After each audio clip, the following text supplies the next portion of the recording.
Alrighty, I wanted to show everybody what I did for my tank that kept spewing dirt from underneath.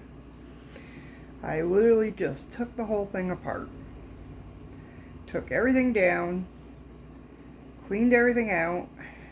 It does look like somebody's been kicking up sand on right there, but I literally have barely any dirt.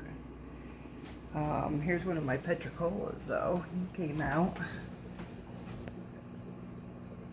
I haven't seen them out that much.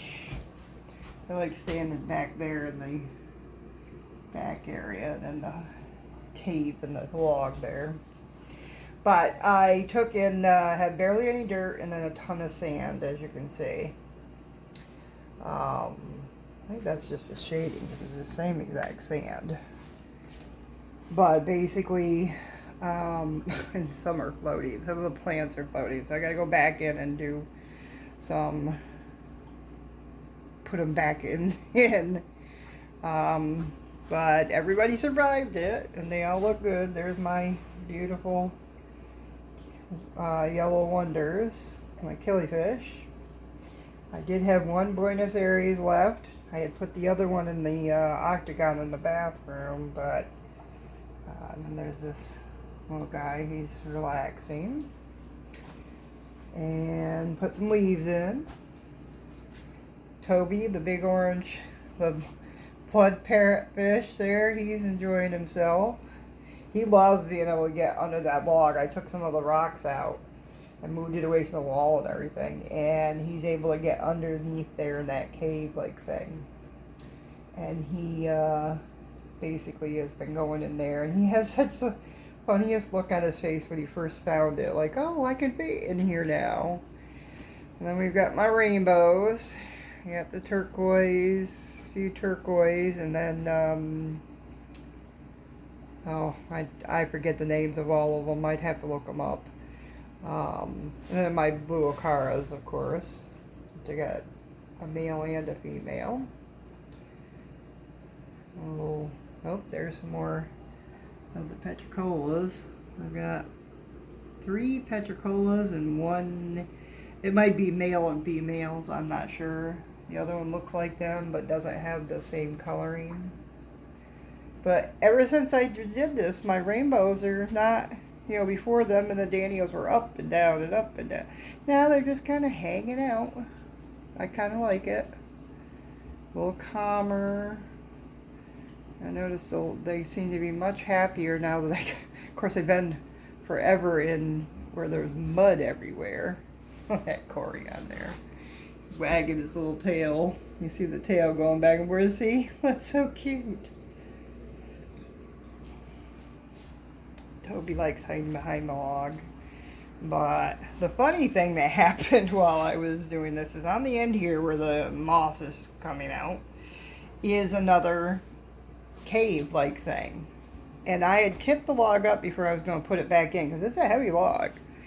And I was looking down there and I decided I'd been watching too many sci-fi stuff or reading too many sci-fi stuff because I'll tell you right now, my brain saw alien. Something like flesh-colored with tentacles, and it was way in the log, so I really didn't have a good look at it. Well, I took my tweezers, going, I don't think I put this in here. What is this thing? So I tried to pull it out. Well, it made a squeaking noise, and it came out a little bit. And in the process, I realized it was my gigantic bristlenose albino pleco.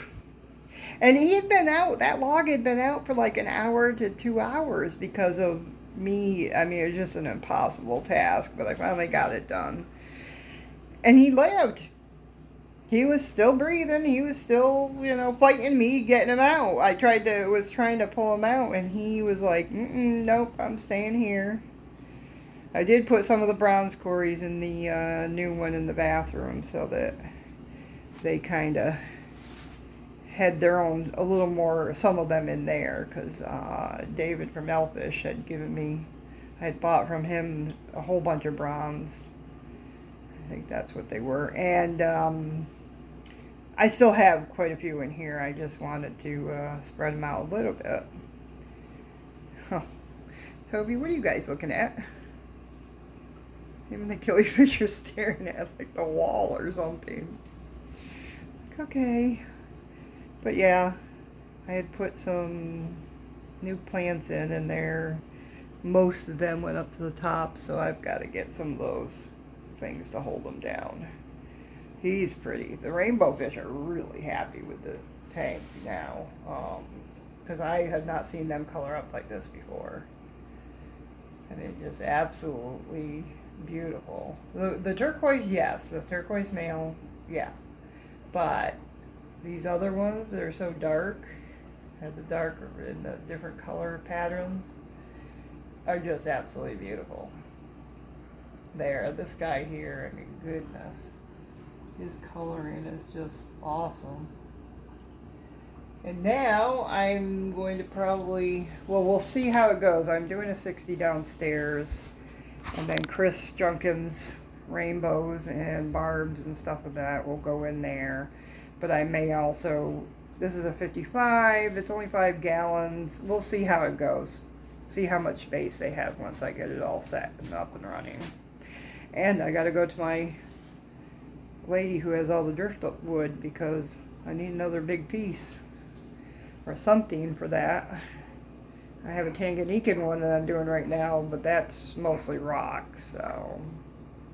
But that is it. I thought I'd grab it before something else happened. Seems like every time I show a beautiful tank, I end up, something goes on and I have to redo it. But this one here was definitely one of my longest tanks that I've had, but I think it came out really pretty.